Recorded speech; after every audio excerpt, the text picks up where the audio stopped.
On doit approcher les 1400 mètres de grandes haies plantées en 2005 et depuis 2013 j'en ai rajouté 1500 encore. La stratégie des haies a commencé par une gestion de territoire dans le but de favoriser tout ce qui était petite faune sauvage, donc les perdrix grises et les lièvres que je ne voyais plus tellement sur l'exploitation. J'ai fait appel à la Chambre d'agriculture de l'Oise de façon à installer une vingtaine, entre 20 et 25 espèces différentes d'arbustes, de façon à avoir une diversité au milieu de la plaine et à préserver aussi une diversité entre les parcelles. Donc il y avait, en même temps que les haies, il y avait aussi des bandes de sorgho, des bandes de sarrasin, un mélange fétuque et légumineuse. Donc là, comme celle qui est derrière moi,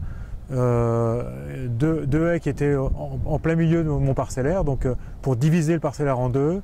Et puis au départ des bandes de 3 fois 3 mètres avec les différentes espèces que j'ai citées, qui est à la fois des graminées, à la fois des plantes différentes qui peuvent apporter des graines pour nourrir les perdreaux et de façon à ce que on fasse une rotation, donc c'était prévu sur 5 ans. En bordure de ces haies, je vais créer 6 mètres de jachères fleuries pour les abeilles, donc des plantes comme la facélie qui vont faire beaucoup de fleurs bleues, des centaures, des soucis qui vont faire des fleurs plutôt au mois d'août jusqu'au mois de décembre.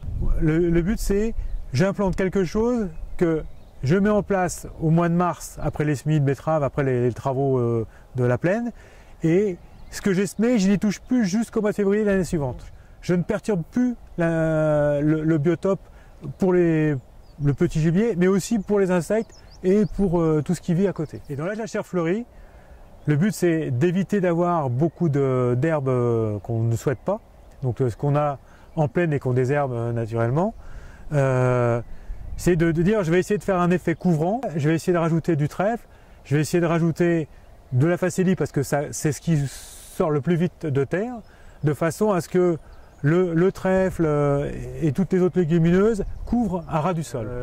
Maintenant qu'il y a un maillage plus important de haies, on a installé tous les 150 mètres un agrénoir à perdreaux, sachant qu'on a à peu près 2 à 3 coupes pour 20 hectares et on essaye d'avoir 2 fois plus de mangeoires que le nombre de perdreaux pour essayer de les fixer, leur permettre de s'approprier le territoire. Alors ça marche pour les perdreaux et ça marche aussi pour les faisans. Au niveau faunistique, maintenant j'ai trop de lièvres, donc cette année j'ai beaucoup de dégâts dans les betteraves parce qu'il y a sur 25 hectares il y a au moins 18 lièvres en permanence. Donc ils vont plus vite que la pousse des betteraves. En perdrix, on a depuis 3 ans une cinquantaine de perdrix naturels. Cette année, on a dans chaque parcelle de 20 hectares, il y a au moins 3 couples, voilà, dans les blés ou le colza.